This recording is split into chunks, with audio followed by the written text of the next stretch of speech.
Buenos días, en este video voy a hablar de la actividad de reconocimiento inicial. Mi nombre es Jonathan Andrés Pardo, soy del CEA de Bogotá, de José Acevedo Gómez. Tengo 24 años, soy de la ciudad de Bogotá. Actualmente me desempeño como analista de automatización de pruebas con el lenguaje de programación Java. Y básicamente lo que realizo dentro de mis actividades diarias son la documentación de casos de prueba, eh, eh, programación de script para ejecución de estos casos de prueba sobre APIs y conociendo los diferentes endpoints. En la historia de las bases de datos principalmente surge en la década de 1960 cuando se desarrollan dos conceptos importantes. Uno que es la base de datos jerárquica y la base de datos en red. También en este año las compañías Airlines y IBM desarrollan el lenguaje, el sistema operativo Sabre, que básicamente maneja las transacciones y la información de los pasajeros de vuelos. Mm, en el año de 1970, Edgar Frank Hood publicó un documento donde se plantea la teoría relacional, que es la que manejamos en la actualidad. Ya más adelante profundizaré estos conceptos. En la década de 1980 surge el lenguaje estructurado de consulta llamado SQL, el cual básicamente lo que hizo fue la normalización de consulta entre computadores y bases de datos, eh, de esa manera estableciendo un orden jerárquico. Una de las empresas promotoras de estos fue Oracle.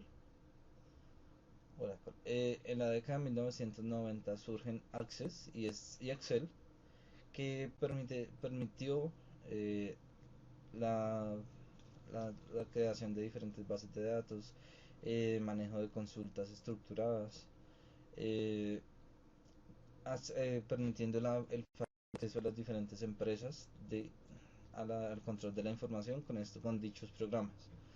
En la década de los 2000 se propone una mejora con los motores que actualmente conocemos, como lo son MySQL, como lo son Oracle, SQL Server, Postgres, SQL, SQL Express, SQL. Ok, en la década de 2008 se plantea una teoría de donde las bases de datos se plantean de manera documental lenguaje eh, con el lenguaje XML. Eh, y también más adelante, en la década de los 2010, surge JSON, que también permite este control de información con los diferentes motores que conocemos en la actualidad, como son Mongo, Redis y Neo4j. Todos estos lenguajes y motores de base de datos surgidos en la época de 2000 de 2000 a la actualidad fueron generados a causa del creciente uso de los lenguajes de programación orientados a objetos como lo son Java, eh, Python también, C Sharp, C++, entre otros lenguajes de programación que han ido surgiendo. Entonces, esto ha permitido el desarrollo de las bases de datos y la evolución que se tiene en la actualidad. En la actualidad, más que todo por los problemas de concurrencia, se usan lenguajes de bases de datos documentales como lo son Mongo y Redis. Ok, el modelo de red y el modelo jerárquico tienen una estructura de árbol. La diferencia entre ambos es que el modelo jerárquico funciona con una única cabeza.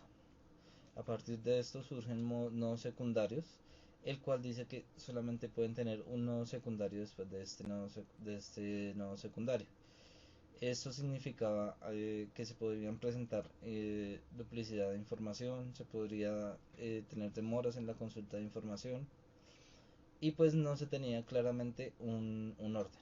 A raíz de esto, para mejorar esto, surge el modelo de red, que básicamente lo que planteaba este modelo es que un nodo secundario puede tener varios diferentes nodos principales.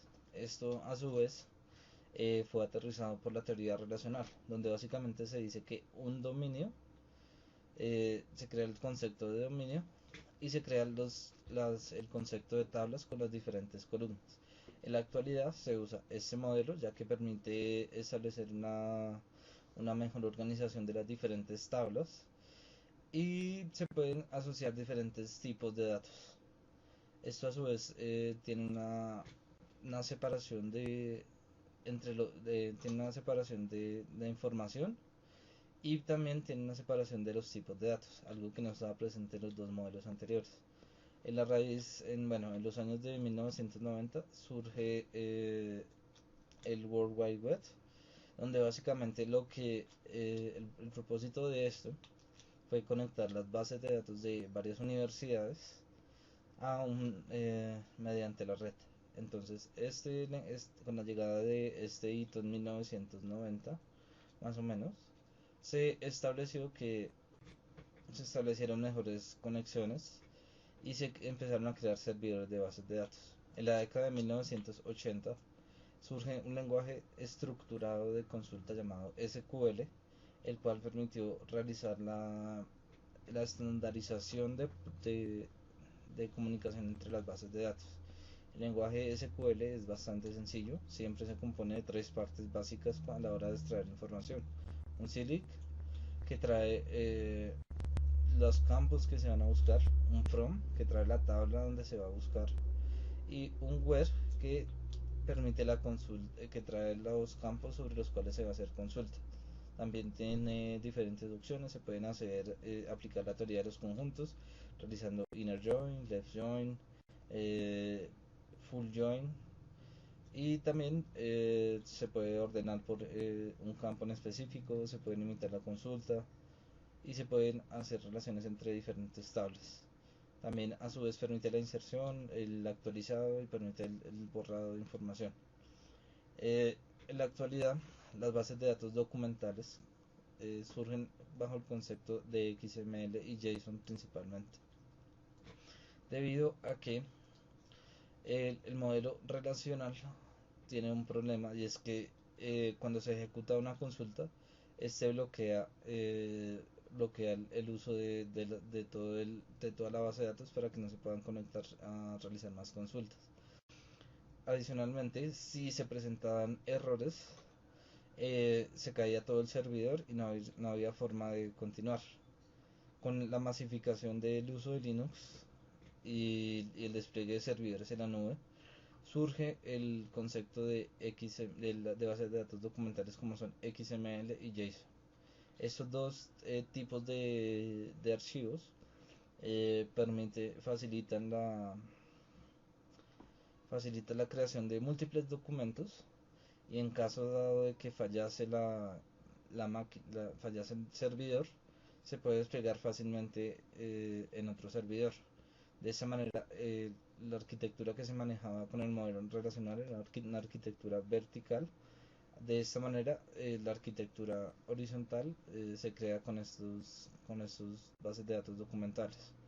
Adicional que se pueden implementar cambios de campos de manera mucho más sencilla. También se tienen las mismas funciones del SQL y se crea un lenguaje de programación, un lenguaje llamado NoSQL. En la actualidad, las tendencias son las bases de datos en memoria, como lo son Redis, como lo son Neo4j, y también están las bases de datos documentales, como lo son Mongo, eh, Cassandra, que básicamente lo que permiten es desplegar en una arquitectura horizontal. La desventaja de estas tendencias es que igualmente siempre tienen que regresar al modelo relacional en parte porque resulta muy costoso manejar múltiples documentos. Un ejemplo de utilización de base de datos, Twitter. La red social Twitter eh, tiene una base de datos no relacional donde básicamente procesa las transacciones de sus tweets y también tiene una base de datos relacional que es a final de cuentas donde guarda toda la información de sus usuarios. Eh, Allí se observa cómo las bases de datos en las diferentes redes sociales permiten mejorar la velocidad y utilizando los diferentes lenguajes de programación. Las conclusiones. Ok, a raíz de la evolución de los diferentes de las diferentes computadoras, eh, y la necesidad de las diferentes compañías para generar trazabilidad en su información, surgieron varios modelos, entre los cuales ya mencionados se encuentran los relacionales, los jerárquicos. También surgieron algunos que a la final de cuentas se convirtieron orientados a objetos. Fueron implementaciones propias de Java, donde básicamente todo se guardaba en memoria. También existen los modelos no relacionales que fueron surgiendo a raíz de la evolución del Internet y por la cantidad de transacciones. También surge el lenguaje relacional porque era más sencillo realizar la actualización, la creación, el borrado de esta información. De pronto a futuro, con la evolución de la computación cuántica, pueden surgir más modelos de bases de datos y puedan cambiar los que ya existen. Muchas gracias.